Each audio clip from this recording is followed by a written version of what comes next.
Good morning students. तो आज अपना टॉपिक है कंस्ट्रक्टर। लास्ट क्लास में हमने आपको टॉपिक करवाया था स्टैटिक मेंबर फंक्शन। उस टॉपिक के एग्जांपल में एक छोटा सा पार्ट आया था कंस्ट्रक्टर का, जो कि मैंने आपको वहां पर ब्रीफ में समझा दिया था और कहा था कि डिटेल में आने वाले चैप्टर में बताऊंगा।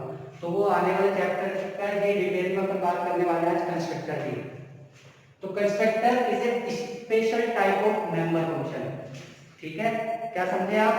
It is a member function but special type. जैसा कि अपन ने वेरिएबल पढ़ा था, एक सिंपल वेरिएबल और उसमें एक स्पेशल टाइप ऑफ वेरिएबल था जिसको अपन कहा था पॉइंटर। वैसे ही क्लास के अंदर एक सिंपल मेंबर फंक्शन होता है बट एक स्पेशल टाइप का मेंबर फंक्शन बन जाता है, उसे कहते हैं अपन कंस्ट्रक्टर। अभी ग्रेड कैसे होता है? It has the same name as that of the class which it is belongs. इसका मतलब यह है कि कंस्ट्रक्टर का नाम क्लास के नाम पे ही होगा जिस क्लास में से डिक्लेयर किया गया है। ठीक है। Second, it is executed automatically whenever the class is instantiated. मतलब कंस्ट्रक्टर कॉल कैसे होगा? जैसे कि अपन एक सिंपल टाइप के मेंबर फंक्शन को कॉल कैसे करते थे? ऑब्जेक्ट बना के, object dot member function name. Constructor को कॉल करने की जरूरत नहीं है।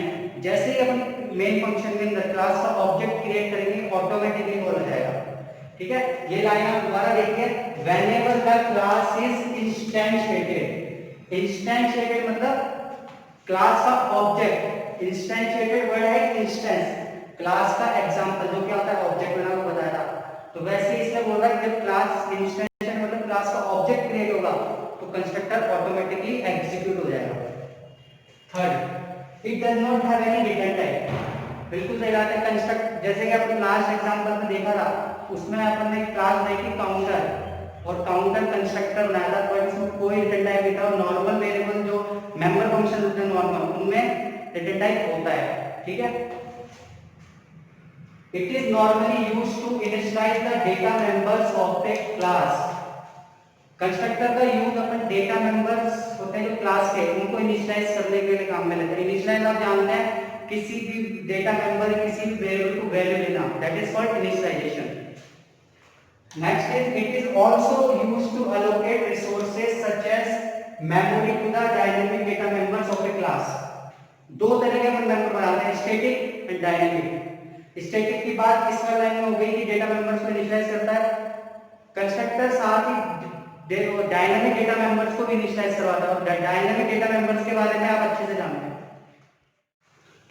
So students, this is the example of constructor in which we took hash include iostream.h, after that hash include conview.h, we made a class box।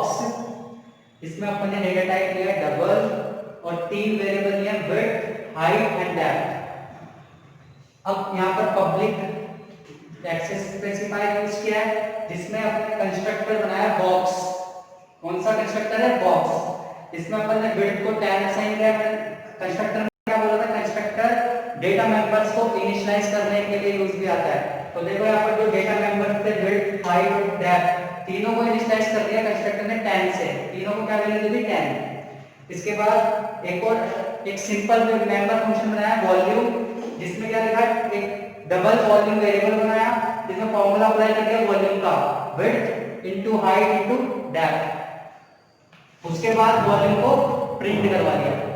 अब अपन main function में आएंगे। अपने मेन फंक्शन में इसने क्लास के तीन ऑब्जेक्ट बनाए, b1, b2 and b3। अब मैंने आपको ये बताया था कि जैसे ही अपन क्लास के ऑब्जेक्ट क्रिएट करेंगे इंस्टेंशिएटेड होंगे, वैसे ही कंस्ट्रक्टर ऑटोमेटिकली एग्जीक्यूट होगा। जब बॉक्स b1 बना तो कहां पर गया? ये कंस्ट्रक्टर पे गया, कंस्ट्रक्टर बॉक्स। ये एग्जीक्यूट हुआ और विड्थ को 10 असाइन हो गया, हाइट को 10 असाइन हो गया, डेप्थ को 10 असाइन हो गया। ठीक है। उसके बाद कहां पर आया? b2 पे, बॉक्स b2 पे जैसे आया b2 के लिए एक बार कंस्ट्रक्टर फिर से कॉल होगा और फिर क्या होगा? विड्थ की वैल्यू फिर 10 हो जाएगी, हाइट की वैल्यू 10 हो जाएगी, डेप्थ की वैल्यू 10 हो जाएगी। मतलब b1 एक ऑब्जेक्ट था जिसने तीन वैल्यू दी, विड्थ की, हाइट की, डेप्थ की 10 10 10। b2 एक ऑब्जेक्ट था जिसने विड्थ, हाइट और 10 डेप्थ के तीन values the 10 10 10। Now another object is b3 जिसने फिर से विड्थ और हाइट और डेप्थ की तीन वैल्यू दी। इसका मतलब तीन ऑब्जेक्ट बने और तीन बार कंस्ट्रक्टर कॉल हुआ और तीनों ऑब्जेक्ट को अलग अलग विड्थ हाइट डेप्थ मिले 10 वैल्यूज के साथ, ठीक है। उसके बाद यहाँ पर है v1 डॉट वॉल्यूम। यहाँ पर अपने अगर मेंबर फंक्शन को कॉल किया, जैसे मेंबर फंक्शन कॉल हुआ, इसको देखो अपन को कॉल करने की इसलिए नीड हुई क्योंकि एक नॉर्मल मेंबर फंक्शन है, special type of member function नहीं है।